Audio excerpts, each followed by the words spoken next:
Assalamualaikum warahmatullahi wabarakatuh. Alhamdulillah ala ni'matillah wala hawla wala quwwata illa billah. Asyhadu an la ilaha illallah wahdahu la syarikalah wa asyhadu anna Muhammadan abduhu wa rasuluhu la nabiyya ba'dah. Allahumma salli wa sallim wa barik ala nabiyyina Muhammad wa ala alihi wa ashabihi wa man tabi'ahum bi ihsan ila yaumiddin. Qala Allah ta'ala fi kitabihil karim, a'udzu billahi minasyaitonir rajim.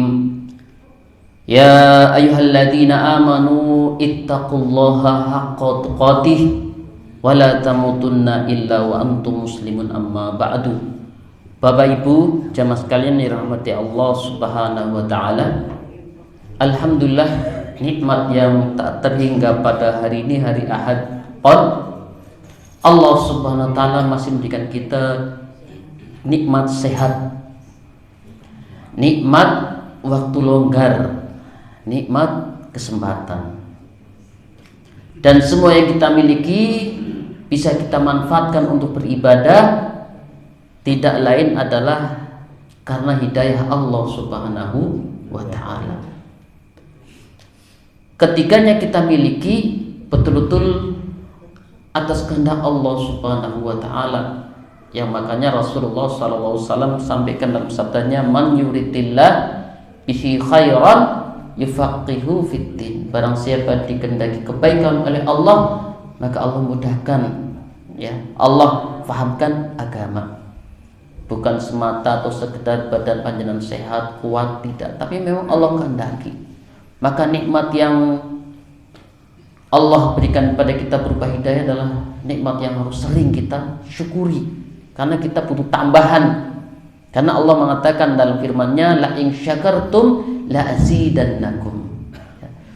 Sekiranya kalian bersyukur, sungguh-sungguh akan kami tambah nikmat kalian. Salawat serta salam kita alamatkan kepada baginda Nabi Muhammad sallallahu alaihi wasallam, keluarganya, para sahabatnya, dan orang-orang yang senantiasa mengikuti jejaknya hingga akhir zaman. Bapak Ibu jamaah sekalian rahmati Allah Subhanahu wa taala, kita lanjutkan. Kita sudah selesai menjelaskan tentang Al-Mutaffifin, surat di dalam juz amma yang lumayan panjang.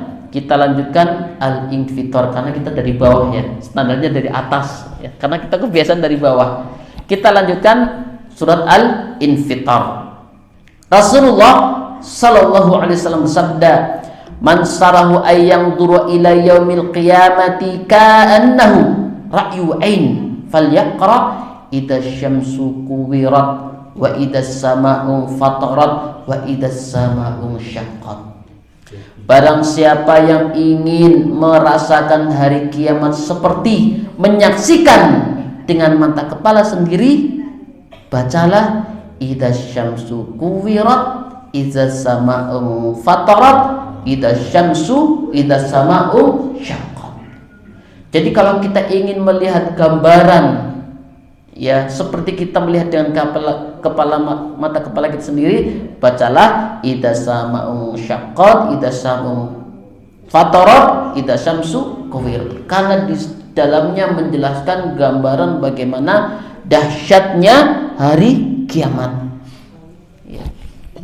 Maka salah satu akidah kita yang tidak bisa boleh kita ingkari adalah tidak boleh mengingkari adanya hari kiamat. Rukun iman keberapa Pak Bu?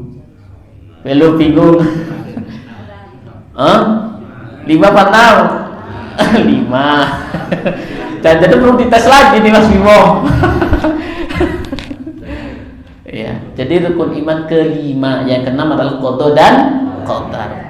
Nah, ada kisah menarik dengan ayat ini jamaah sekalian.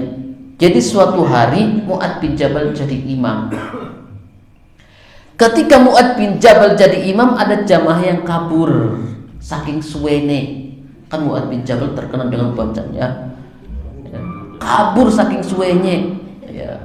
Bahkan di dalam ayat lain, kemarin saya bahas di Umdatul Ahkam di masjid yang lain, sampai ada orang nandai, si kae nek imam suwe aku tak ora melu jamaah. Ada itu zaman sahabat, zaman Rasulullah ada. Apalagi zaman sekarang, terawih imamnya Ustadz Fulan suwe. Kul huwa ele. Jadi Mu'adz bin Jabal ini suatu hari yang sholat sampai ada jamaahnya yang keluar dari barisan makmum. Kemudian orang tersebut dilaporkan kepada Mu'adz bin Jabal. Maka Mu'adz bin Jabal emosi, dasar munafik. Langsung. Misalnya saya imam lama, terus ada yang keluar, dilaporkan ke saya, dasar munafik. Nah, orang yang dikatakan oleh Mu'adz bin Jabal gelo, lapor kepada Rasulullah. Lapor kepada Rasulullah. Apa yang terjadi? Mu'adz bin Jabal dipanggil oleh Rasulullah. Ya, dipanggil oleh Rasulullah SAW. Ya Mu'adz, ya, idza amamtan nasi fa'aqra'u bisyamsi wa duhaha wa sabbisma rabbikal a'la. Jadi Mu'adz bin Jabal ya ditegur oleh Rasulullah sallallahu alaihi wasallam. Maka Rasulullah SAW bersabda, ya Mu'adz, apakah engkau ingin menjadi pembuat fitnah wahai Mu'adz? Ya. Jadi ini jenengan mau panjang-panjang itu di rumah satu juz monggo. Ngewatan, silahkan. Ya. Enggak masalah ya. Saya sendiri nek kadang ya saya tuh pernah dinasehati, mungkin lulus kuliah masih semangat ya, hafalan masih seger. Ya. Repot itu, panjang salah repot. Ya. Jadi Rasulullah SAW menegur Mu'adz bin Jabal, ya Mu'adz, apakah engkau ingin menjadi pembuat fitnah? Jika engkau mengimami orang, bacalah asy-syamsi, ad-duha, al-a'la, dan al-lail. Tapi ini juga bagi kita panjang. Ya, al-Ghasyiyah ya, bagi dua. Ya, bagi dua. Saya al-Ghasyiyah bagi dua di Abu Bakar. Nih, Pak Imin hafal ya. Jadi saya al-Ghasyiyah dibagi dua. Tapi memang sholat Jumat ya sunnahnya al-a'la dan al-Ghasyiyah. Tapi saya nggak tegel juga gitu. Jadi rakaat kedua pada yang pendek-pendek. Itulah Islam itu pada asalnya rahmatan lil alamin. Kadang manusianya melekat sifat. Jadi kadang kekeh, atos, keras. Pada asalnya Islam sangat mudah.